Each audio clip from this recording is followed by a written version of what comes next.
Cześć, witajcie. Ja jestem Gosia Piotrowska, ze mną jest Magda Kujawa-Todys. Nagrywamy ten filmik jako efekt naszego wyjazdu na Międzynarodowy Intensywny Trening NVC, czyli IIT, który zrealizowałyśmy dzięki finansowaniu z programu Erasmus+, i chcemy się z Wami podzielić doświadczeniami z tego wyjazdu. Magda, co dla Ciebie było najważniejsze podczas IIT w Norwegii, na którym byłyśmy razem? Myślę o tym teraz. Chyba taka możliwość bycia połączoną ze sobą i z innymi. Takie ogromne poczucie współzależności i współbycia.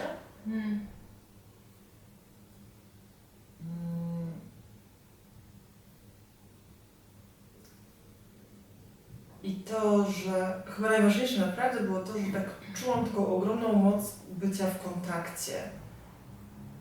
I w takim połączeniu, to jest tak trudno aż opisać, właśnie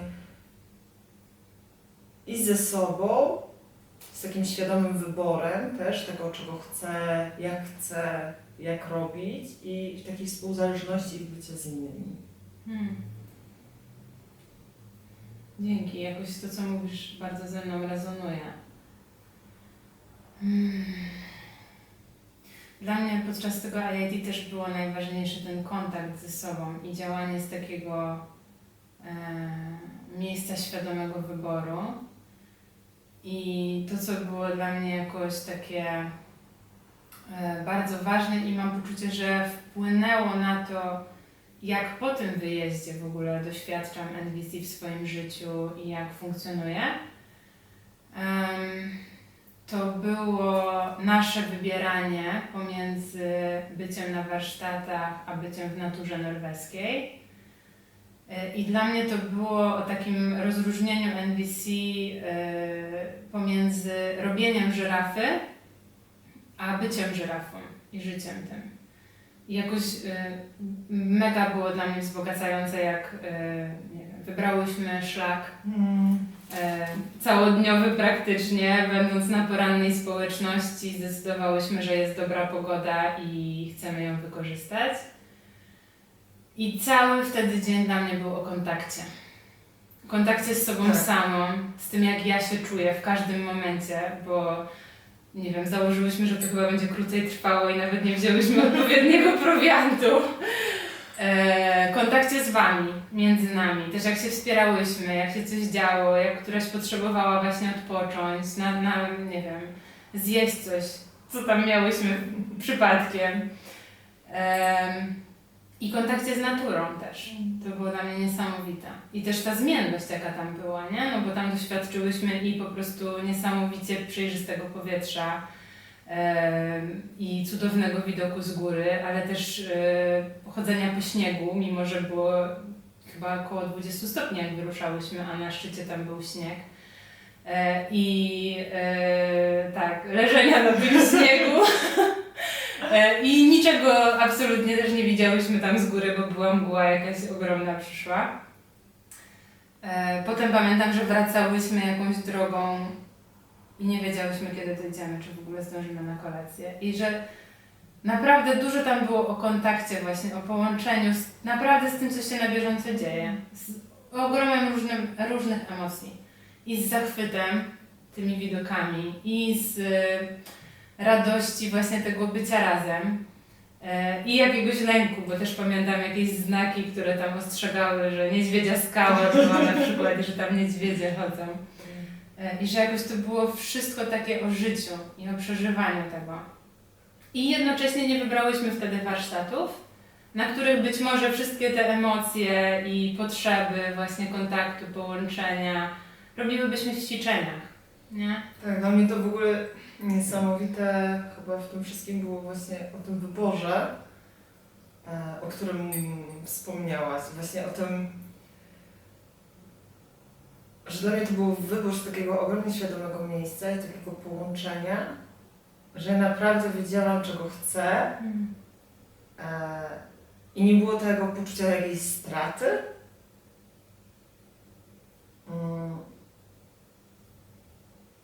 mam poczucie, że właśnie te wszystkie jakości wtedy były. Że była ta możliwość i otwartość właśnie na te jakości i że te jakości nie musiały się odbywać gdzieś w jakichś 4 ścianach, one mogły się po prostu odbywać wszędzie. W każdym miejscu. Czy właśnie jak chodziłyśmy po tych górach, czy jak pojechałyśmy na narty, czy nawet w pokoju jak miałyśmy wieczorne rozmowy, czy śmiechy, że jakby każdy moment był ważny. Że tak mogłam się zatrzymać i sprawdzić ze sobą, co jest w tym momencie dla mnie ważne i co mi służy, a co nie. Że to naprawdę było z takiego miejsca kontaktu i świadomości. Tak. I takiego mocnego sprawdzenia, co służy. Tak, to zostało ze mną bardzo mocno. Mhm. No, jak o tym mówisz, to mi się też przypominają te momenty, kiedy na IIT trenerzy, którzy tam są prowadzący, a zwykle jest chyba 5 trenerów, oferują swoje warsztaty w ciągu dnia i że to też jest taki moment wyboru, nie? Że opowiadają o tym warsztacie i naprawdę jest taki czas, tam chyba prawie godzina do rozpoczęcia pierwszego warsztatu, że można poczuć, co ty chcesz robić. Czy chcesz być na którymś z tych warsztatów, czy cię do tego ciągnie jakoś, czy jest coś, co cię woła w tym, jakiś kawałek, nad którym chcesz pracować, ale też, czy właśnie chcesz pobyć sama, czy chcesz, nie wiem, rozmowę empatyczną z kimś, czy chcesz pobyć z naturą i tam się napełnić tym kontaktem, że naprawdę był na to czas, żeby ta decyzja była z takiego świadomego miejsca. Tak, i bardzo dużo rzeczy tam się działo tak naprawdę i było po prostu różnie. I pamiętam też taki moment, gdzie było dla mnie trudno. I że jak nie poszłam wtedy na ten warsztat, to nie poszłam nie z takiego miejsca, bo wybieram coś innego, na zasadzie naturę, tylko wybieram zaopiekowanie się sobą. Że to była najlepsza decyzja. I w ogóle jak sobie myślę, to znalezienie się w ogóle na IIT, bycie wśród wszystkich ludzi, właśnie o tej współzależności, tym połączeniu, co mówiłam na początku, to tak wpływa na to, że po prostu z tym żyjesz. Że ta NBC to nie jest tylko ten kawałek warsztatowy. Że to nie chodzi o to, że to nie jest, że jesteś właśnie na warsztacie w tym momencie, te 2 godziny, jesteś z tym trenerem, robisz różne rzeczy, czujesz to NBC, później kończy się warsztat i wracasz i bywa różnie. Tam miałam takie poczucie, że to jest po prostu 24 godziny na dobę. Że jest się w tym, że każdy jest i że naprawdę takie ogromne aż wzruszenie miałam właśnie tego połączenia, tego bycia, tej uważności na siebie i na drugiego człowieka. I chyba naprawdę to był pierwszy raz w życiu, kiedy doświadczyłam przez te 9 dni, to jest długi czas, takiego naprawdę uważności i na siebie, i na innych. No i to było niesamowite, to było wzruszające. Miałam poczucie, że wszystko jest na swoim miejscu i jakoś każdy też oddziaływuje i widzi siebie nawzajem. I to jest też o tym widzeniu, że to nie jest takie, że biorę tylko dla siebie, ale też widzę tego drugiego człowieka, widzę innych. I że biorę to pod uwagę, albo zatrzymuję się, albo sprawdzam. Sprawdzam z tą drugą osobą, czy może nie potrzebuje wsparcia, albo rozmowy, albo czegokolwiek. No, ja mam poczucie, że tak trochę byliśmy zanurzeni w tych jakościach, nie? Przez te 9 dni. Tak. Że to było takie płynne, że mijanie się, mimo że tam było w jednym budynku 80 osób i mieszkaliśmy po kilka osób w pokoju, po 5, 6, to były takie warunki bardziej hostelowe. I różnie ludzie trafiali. My trafiliśmy akurat znakomicie. Ja jakoś bardzo świętuję te relacje, które się wzmocniły w naszym polskim teamie i zbudowały też dla mnie. Ale że między nami w ogóle nie było konfliktów przez te 9 dni, mimo tej intensywności, jaka była. Ale właśnie to, co mówisz o tym uwzględnianiu i o tym, że jak się mijało ludzi na korytarzu nawet, nie? Tak. Przy zejściu na posiłek, na warsztaty, na spotkania społeczności, to były takie chwile zatrzymania, że czasem można było złapać jakiś moment i zobaczyć, że komuś być może jest w gorszym stanie i złapać to i zapytać, czy potrzebuje wsparcia, tak jak Cię słyszę też. Tak, że bardzo tego doświadczałam. Bardzo. Tego bycia naprawdę, tego, że każdy, kto tam jest ważny. I że warto się czasami zatrzymać. Też czerpać i to jest ten jeden kawałek, który jest chyba dla mnie ważny i który bardzo wynoszę z tego doświadczenia. To wynoszę, ja już to chyba powiedziałam, ale chyba chcę to powtórzyć. Ten świadomy wybór, miałam tak ogromne połączenie ze sobą, że naprawdę czułam, co mi służy, a co mi nie służy. I z takiego świadomego wyboru po prostu podejmowałam różne działania i to bardzo mocno mnie wspierało, chociażby w tym, żeby nie mieć poczucia winy, jakiegoś żalu albo złości, nawet do siebie, że nie wiem, że właśnie, że wybierając to, tracę coś innego. Że ten świadomy wybór pozwalał mi jakby czerpać radość, być w takiej energii, takiej pełni. I bardzo mnie to mocno osadzało tak ze sobą. I jednocześnie dla mnie wspierające było to, jak później się okazywało, że byłyśmy inspiracją dla innych. Że te nasze wybory, jakiekolwiek by były, że to było widoczne. I to się też okazywało, jak bardzo jest to ważne i potrzebne. Jak później słyszałam, że inni też się zatrzymywali i też chcieli tak sprawdzać ze sobą i wybierali inaczej i z tego skorzystali. I w tym wszystkim tak łączy mi się to też z taką empatią dla siebie. Że też będąc w takim miejscu takiej intensywności, bo było intensywnie, było nas 80 osób, w sumie warsztaty i różne zajęcia, można powiedzieć, że od samego rana do nocy. I jeżeli nie sprawdzamy tego ze sobą i nie mamy tej świadomości wyboru, co wybieramy i dlaczego, co nam służy, to możemy stracić te zasoby, ten kontakt ze sobą. Tak, i że nawet wszystkie te bogate treści, które były na warsztatach, one nic nie wniosą w nasze życie. Tak. To jest za dużo po prostu. Tak, że to są wtedy już jakieś może puste słowa czy puste działania, że właśnie później wychodzisz z tych 4 ścian i trudno jest właśnie być tą żyrafą. No, mi też się to jakoś z tym bardzo łączy. I właśnie to, co mówisz, że też widziałam i słyszałam nawet, bo też były tam te grupy empatii, w których się spotykaliśmy. Tak. I to były inne osoby, niż z którymi mieszkaliśmy w pokojach.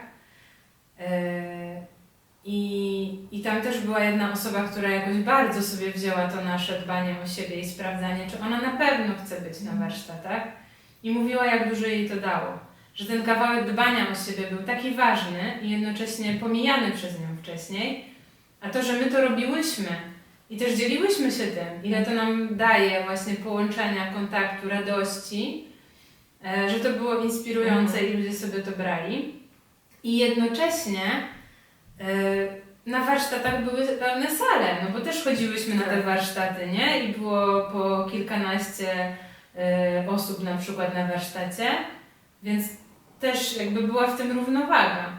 Że i trenerzy mieli z kim pracować, to nie było tak, że nagle wszyscy poszli na wagary i po prostu przyjechali do Norwegii, żeby doświadczać natury norweskiej, która była naprawdę jakoś napełniająca i niesamowita, ale że była w tym równowaga i przepływ. Że to ja też tam skorzystałam z warsztatów i z Liv, i z Benediktem, i z Giacomo, i z Amal, i z Aniken i jakoś zachwyciły i poruszyły mnie te warsztaty i też wzięłam stamtąd jakiś merytoryczny kawałek I jednocześnie to dbanie o siebie to jest coś, co naprawdę mocno stamtąd biorę i też właśnie takie bycie w kontakcie, w tym świadomym wyborze, tak jak mówisz, i bardziej w życiu niż w robieniu.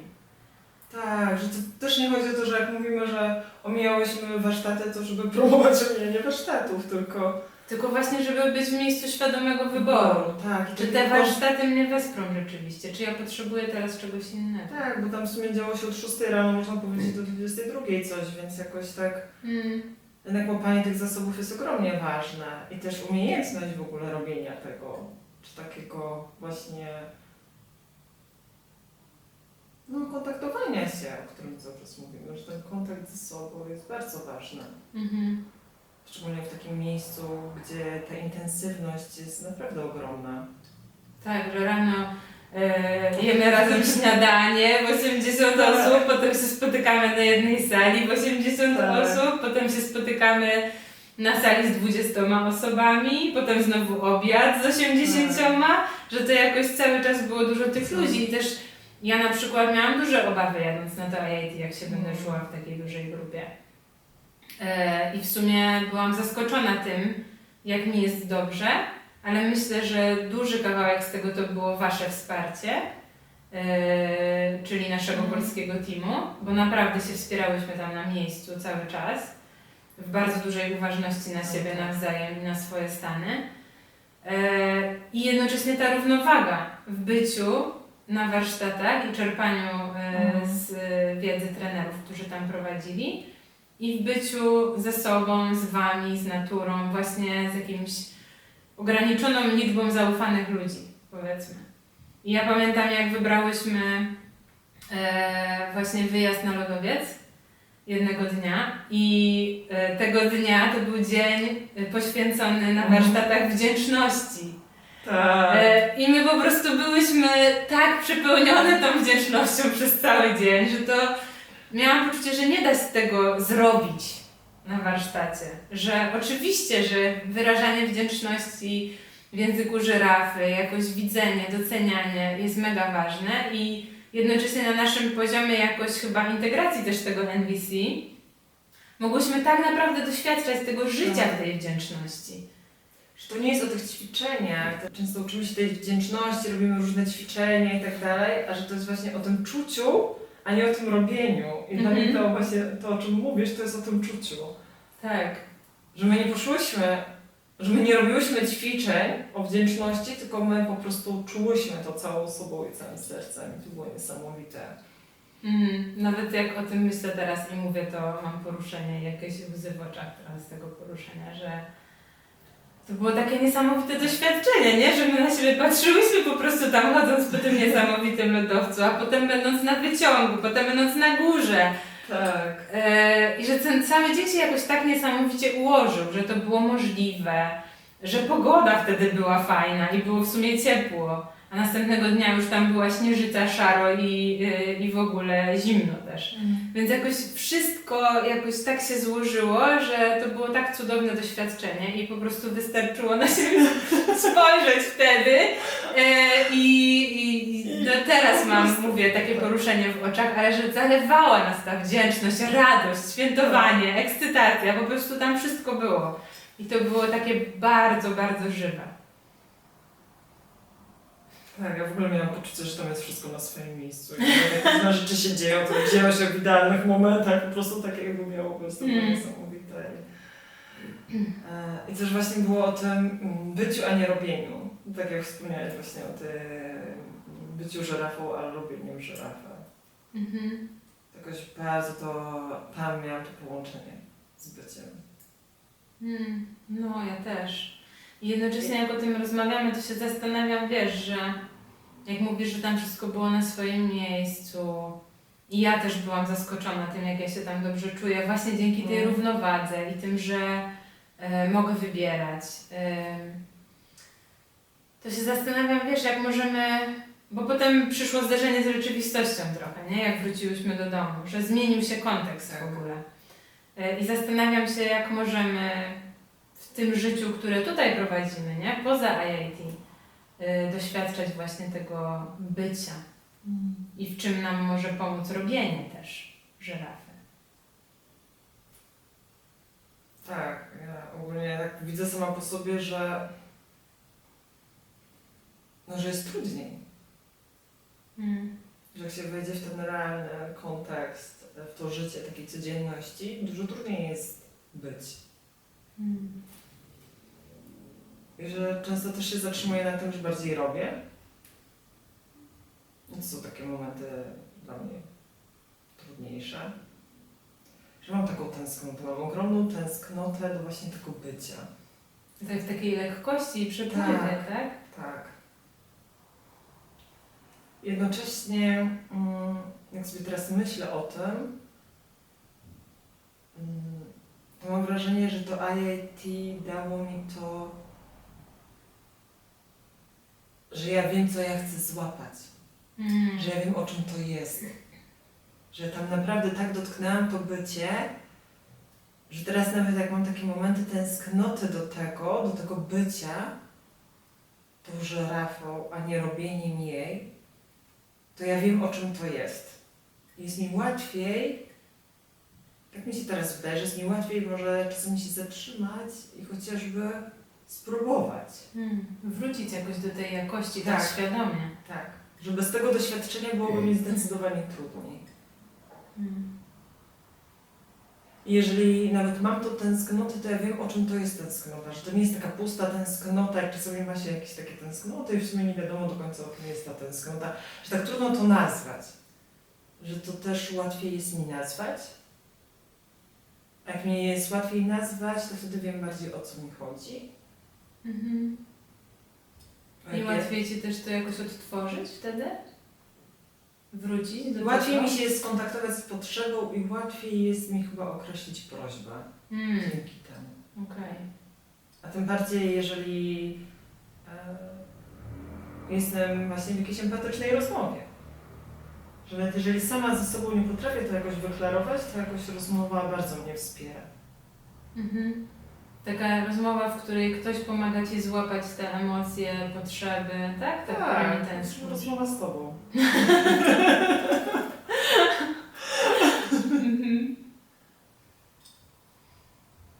Zastanawiam się też, bo ja mam tak, że to robienie czasem tej żyrafy, czyli nawet właśnie wrócenie do tej podstawy, do 4 kroków, jak jestem w jakimś silnym pobudzeniu emocjonalnym, albo jestem jakoś, no wiesz, tak rozwalona po prostu emocjonalnie, nie wiem jak to teraz inaczej nazwać. Że czasem powrót do tych fundamentów, do tych 4 kroków, czy rusztowania, jak to niektórzy nazywają, pomaga mi złapać kontakt ze sobą i dzięki temu kontaktowi, właśnie za pomocą takiego schematu prostego, nie? Okej, jest mi tak trudno, że nie czuję się, wiesz, w byciu żyrafą teraz, czy w życiu tego jakoś oddychaniu tymi jakościami, nie? Ale wracam do tych 4 kroków, co się wydarzyło, czyli do obserwacji, co ja czuję w związku z tym, nie? Albo nawet właśnie jeszcze po drodze, jakie myśli mi się wokół tego pojawiają i o czym one mi mówią. I potem, dobra, no to co jest w tym ważnego? Czyli potrzeby. I potem, tak jak mówisz, to sformułowanie prośby, czyli co ja bym konkretnie chciała, albo od siebie, albo od innej osoby. To mnie jakoś prowadzi właśnie do tego, od kontaktu ze sobą, do takiego wracania trochę do tej jakości bycia tą żyrafą. Że łatwiej mi jest też wtedy w takim przepływie też widzieć drugą osobę, nie wiem, moje dzieci na przykład, albo przypadkową osobę na ulicy, która zrobiła coś trudnego dla mnie na przykład do zaakceptowania, że łatwiej mi jest zobaczyć ją przez pryzmat też tych potrzeb wtedy, przez te oczy trochę żyrafy, nie? Że te 4 kroki są naprawdę bardzo ważne. I bardzo rezonuje to ze mną, to co powiedziałaś. Dla mnie to w ogóle 4 kroki to jest magia. I chociaż mówienie czasami w 4 krokach może być dla kogoś irytujące, czy ktoś, kto nie ma styczności z porozumieniem, trudne. I jednocześnie naprawdę to wspiera, szczególnie w tych momentach właśnie jak nie ma tych zasobów, czy nie jesteś w tym miejscu, że czujesz, że jesteś tak po prostu tą żyrafą, że jest tak trudno powrócić do takich momentów pełnej zasobności, to ja też bardzo lubię się zatrzymać na 4 krokach. W szczególności przy trudnych sytuacjach. przy sytuacjach, gdzie mi nie wyszło, a do których chcę wrócić. To jest w ogóle dla mnie fundament. No i fajnie, że to mówisz w ogóle raz, że z tym, że może to irytować w ogóle, nie? No bo tak naprawdę 4 kroki nie są po to, żeby mówić tak do ludzi, tylko właśnie, żeby łapać ten kontakt i wracać do esencji NVC, Tak. czyli właśnie do połączenia. Najpierw ze sobą, a potem z innymi. Dla mnie to jest właśnie to, że jak ja się zatrzymam i wejdę ze sobą właśnie w te 4 kroki, czy spojrzę na drugą osobę z tymi 4 krokami, to ja wiem, o co mi chodzi i co może chodzić drugiej osobie. Ja w sumie nie muszę o tym mówić właśnie tego. Czuję, bo potrzebuję. Tak Ale się jednocześnie, uczyłam. że też możesz powiedzieć tej drugiej Tak. osobie, nie? Że wiem, że może Cię to irytuje ten język i jednocześnie naprawdę nie chcę do Ciebie mówić teraz z innej energii, bo ja wiem, jakby to brzmiało. I to by raczej nam nie pomogło rozwiązać konfliktu. Więc jakoś wolę przejść o 4 kroki nawet dla siebie, żeby się połączyć, nawet jak Ci to źle brzmi, nie? Jeżeli Tak. jesteśmy już w takiej sytuacji, że nie wiem, nie mamy możliwości wyjść z niej jakoś i wrócić później. Że nawet można to nazwać, że ja wiem, że to może być wkurzające, jednocześnie to mi pomaga połączyć się z takimi jakościami, z takim miejscem, z którego ja chcę mówić do Ciebie i z którego chcę, nie wiem, no jakoś spojrzeć na tą naszą relację, ten nasz konflikt, tak żebyśmy się do siebie zbliżali, a nie oddalali. Jeszcze teraz mi się pojawiło, że ta intencja jest tak ogromnie ważna. Że czasami możemy nie mówić 4 krokami, ale jak mamy intencję kontaktu, to jest też fundament. Tak mi się smutna refleksja przypomniała, że czasami nie mówiłam 4 krokami, ale później uświadomiłam sobie, że tam nie było intencji kontaktu. I że to już w ogóle jest dla mnie chyba taki krok, nazywam go zerowym i bardzo ważnym. Intencja. Tak, intencja. Żeby też o tym pamiętać. Że jeżeli mówimy 4 krokami, ale tam nie ma tej intencji kontaktu, to jest po prostu takie suche narzędzie. A pamiętasz, jaka była wtedy Jakieś- Twoja intencja, skoro nie było tam kontaktu? Bo po coś użyłaś tych 4 Już teraz kroków? jakoś tak nie pamiętam konkretnej sytuacji, żebym Ci powiedziała, tylko pamiętam to moje uczucie. Że ja sobie wtedy to Taki uświadomiłam. dysonans, dyskomfort. Tak, ja to wewnętrzny. sobie zapamiętałam. Więc nie powtórzę Ci sytuacji, bo to było już dawno. Ale pamiętam, że miałam kilka takich chyba sytuacji, że później sobie uświadomiłam, że to niekoniecznie był ten kontakt. Że ja w ten sposób chciałam coś uzyskać, co dla mnie było ważne. Dla mnie. A że to nie chodzi o to w ambicji. Że to chodzi też o to uwzględnienie drugiej osoby. I o tej współzależności, o której mówiliśmy wcześniej. Tak, i jednocześnie jak to mówisz, jakoś wiesz, też jestem przy tych myślach, że NVC może być traktowane nawet jako narzędzie manipulacji, ale z drugiej strony, że wiesz, że używam, no ja Ci tu mówię o emocjach, o potrzebach, więc zrób to, co ja chcę, nie? Że ta prośba na końcu to tak naprawdę nie jest prośba. Bo naprawdę mamy duże przywiązanie do tego, jak coś ma być zrobione i co konkretnie, czyli do strategii. Ale mam też taką myśl, że wybrałaś te 4 kroki, nawet jeżeli tam nie było intencji kontaktu, żeby zadbać o ważną dla siebie potrzebę jakąś. I że to mogła być łatwość, spokój wewnętrzny, współpraca, nie? I że jakoś dla mnie też mega ważne w NVC to jest dla mnie jakiś rdzeń, który w ogóle mi pomaga też patrzeć w inny sposób na różne sytuacje. Jest to, że za każdym zachowaniem moim, Twoim, innych ludzi, nawet tym po prostu jakimś, nie wiem, dla mnie mega nieakceptowalnym w ogóle i trudnym do przyjęcia, jest jakaś piękna potrzeba. I to mi też, oczywiście mam większą otwartość na widzenie tych potrzeb, jak sama sobie dam empatię w takiej trudnej sytuacji najpierw, nie? To jest to, co mówiłyśmy przed chwilą, o tych 4 krokach kontaktu ze sobą, żeby zobaczyć, co się dla mnie wydarzyło ważnego.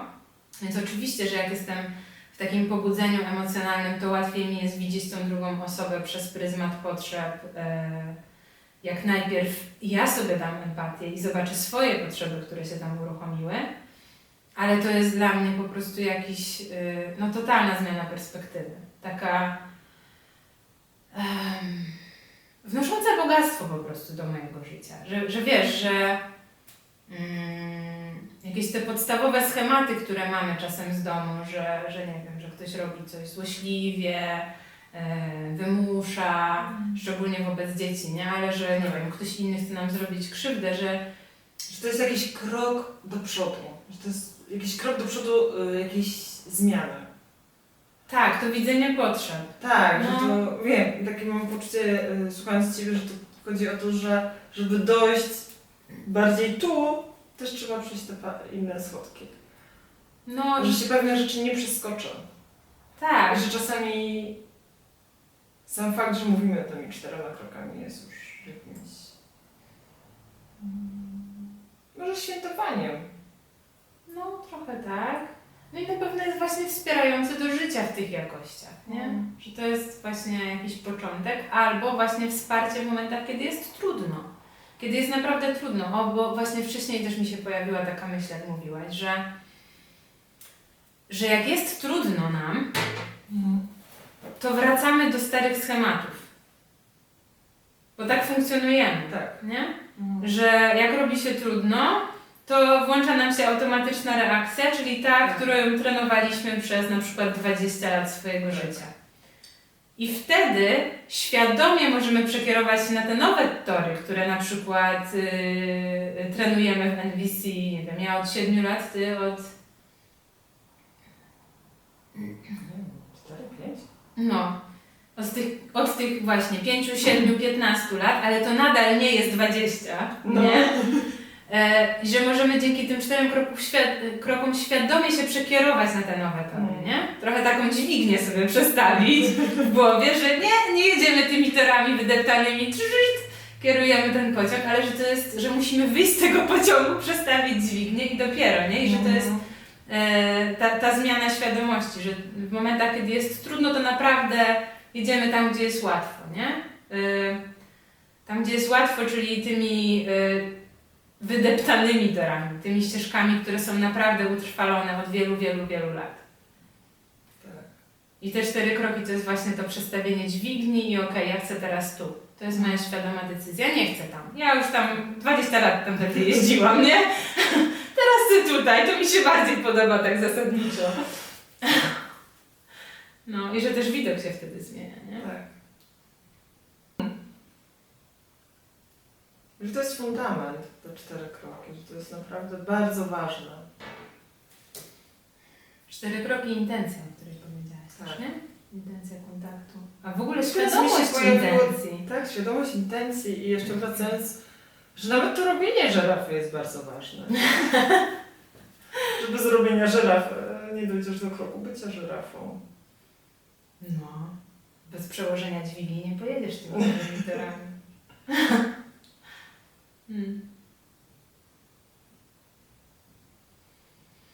Dzięki, wow. Przyszłyśmy drogę od IAT, ale w zasadzie cały czas jesteśmy wokół tego samego tematu. Właśnie robienia żyrafy, czyli stosowania 4 kroków NVC, obserwacja, emocje, potrzeby, prośby i bycia żyrafą w życiu, czyli po prostu życia tymi jakościami NVC, widzenia rzeczy przez pryzmat potrzeb, po prostu automatycznie. I jakoś bycia w tym kontakcie i w takiej intencji kontaktu przez cały czas, czy w świadomości w ogóle intencji swojej i w takim świadomym wyborze. Przyszłyśmy od tego doświadczenia NVC, tego międzynarodowego treningu NVC do takiego naszego doświadczenia z codziennego życia. Wokół tego tematu właśnie życia, bycia i robienia żyrafy. To dzięki, Magda, za tę rozmowę. Dla mnie była jakoś poruszająca i odświeżyła mi te doświadczenia z AAD w ogóle jakoś, wiesz, tak dotknęłam ich znowu. I też tego właśnie tych jakości, które gdzieś, tak jak powiedziałam na początku, zmieniły mnie i moje podejście do NVC i w życiu w ogóle. Samo to doświadczenie bycia tam z Wami, doświadczenia tego przepływu, wsparcia, świadomego wyboru, tej natury, bo ona naprawdę dużo wniosła. I tego, że dzień trwał do 1:00 w nocy. Tak, więc dzięki bardzo za tę rozmowę. Dzięki, Gosiu. Ja jestem ogólnie poruszona tą rozmową, jakoś tak... Mam poczucie, że jakoś tak się wsadziłam. I jedno w ogóle to ten powrót właśnie do tej Norwegii, do IIT, jakoś tak ostatnio byłam w innych miejscach w życiu, więc gdzieś to już też było dla mnie jakieś takie dawne i odległe. Cudownie było do tego wrócić i jakoś tak sobie też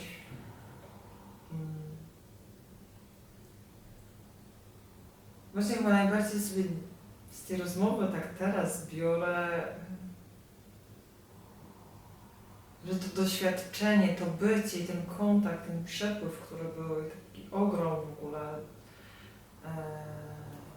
poruszenia i doświadczenia tego sprawiło, że ja teraz wiem co, raczej tak ta tęsknota, którą trochę mam teraz, nie, w sobie, wiem o czym ona jest. I jedno to wiedzieć, a drugie to co zrobić, żeby tego mieć więcej. Albo jak robić. Albo gdzie się zatrzymać. To już jest o takim szukaniu strategii, nie? Trochę tak. Strategii tu bycia.